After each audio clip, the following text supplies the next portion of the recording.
When I'm on set, I look up all the words. So I knew them when I was filming them, but I guess I don't remember them now. My name is Tramell Tillman, and I'm going to read some very verbose words for variety. Word number 1. Monosyllabically. Monosyllabically. That's a good word. If I had to guess, monosyllabically means one word with one syllable. Did I get that right? Let's see. Monosyllabically means of a person using brief words to signify reluctance to engage in conversation. That's not what I thought. It's also not what I said. So there it is, monosyllabically. To put that monosyllabically. I mean, it's pretty iconic, right? The way Milchik said it monosyllabically was really fun.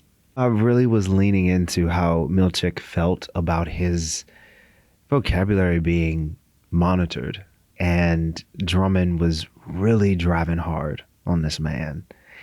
And so it was an opportunity to give it right back to him. Since you don't understand the big words, let me put it to you in smaller words. That's what it felt like to me.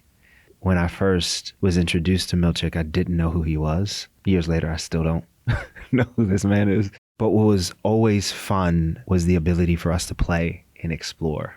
As we developed the story and the characters got to fan out more, I got to learn so much more about this guy. So it was an ongoing process. Okay. Colloquy. Colloquy. Did I say that right? Colloquy. Colloquy. There's colloquially, right? A colloquialism, right? That's a word that stands for another word or a phrase that stands for something, a colloquialism. But what does colloquy mean? Let's see. A conversation. That's not what I said. Okay. Colloquy. Okay. I think he's a beast at Wordle. He is a beast. He's probably one of those top earners, and he gets the words in like seconds. Man doesn't play around. For me, it was just playing, honestly, really leaning into the role that this man had at this particular point in his career. You know, he was the boss, and it's his job to run the severed floor. And how he got that position still remains a mystery. You know, some people believe that he may have sabotaged Cobell. But what's so fun is watching this man rise to leadership and using his kindness reforms to get the best results. And we see that every step of the way he fails. And it's so much fun to watch that play out. I cannot ad-lib while playing Milchik because it's written so beautifully, so I wouldn't want to ad-lib anyway. But there's a specific language that this man has, and that cadence as well, which is very different from my own cadence. So to tap into that is really challenging. And I have to make sure that I have the language down to a science, because there's no wiggle room at all.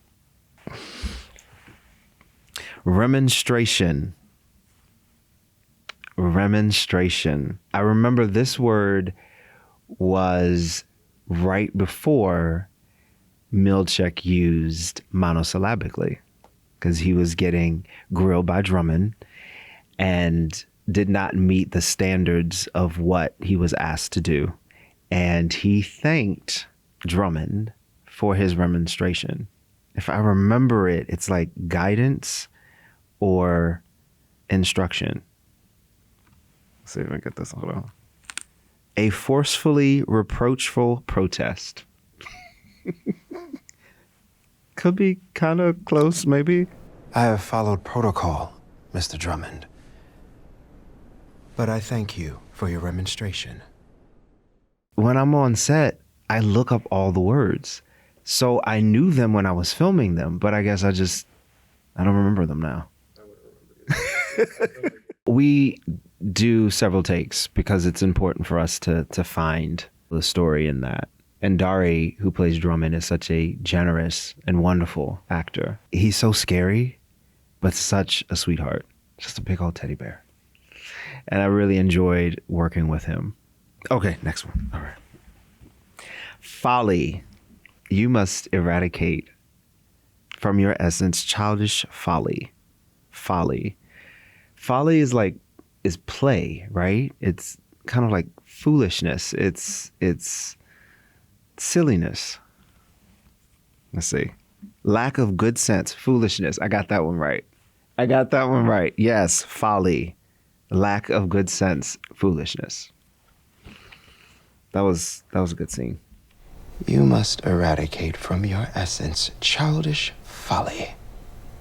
There are a couple lines that people enjoy. Devour feculence is a big one. One of my favorite lines that I don't really get much feedback from is from the Ortbo. And I don't know if it just got lost in the sauce, but I think it's such a great line. The line is directed towards Dylan, and Milchik says, "Marshmallows are for team players, Dylan.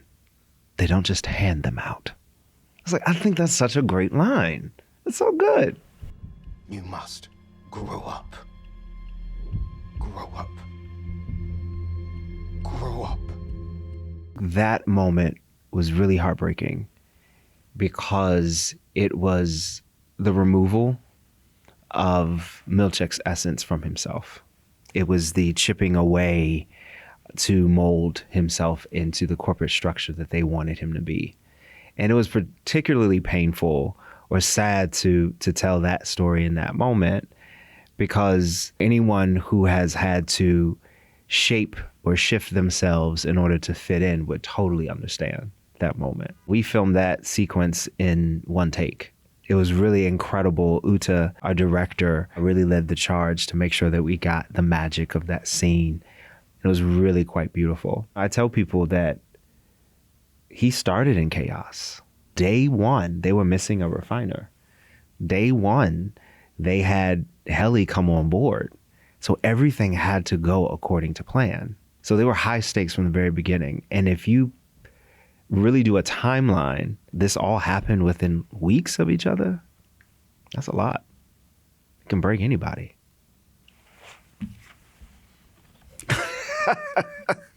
I'm going to spell this one. Grakappan. This is a fun word because this particular word was mispronounced by Milchik. He pronounced it Grakappan, which is wrong. The correct pronunciation is Grakappan, and that means gray coat.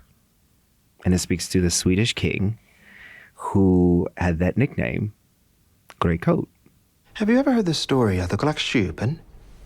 How do you come up from Grakappan to Grakappan? This is a man who is very verbose, but he's not perfect by any means. And his back is up against the wall because the refiners are coming back from this calamitous Ortbo, and they want to know what happened, and we lost a refiner. So he's having to really kind of improv a little bit. And I really appreciate the fact that the creative team was willing to take the risk and play with this pronunciation a little bit. I know we got a little backlash for that, but you know, I hope that I have not offended the people of Sweden or anybody else who loves the Swedish language by mispronouncing this word on purpose throughout the show.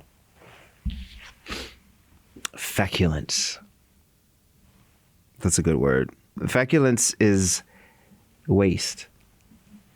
Can I say it that way? Waste. Dirt, sediment, or waste matter.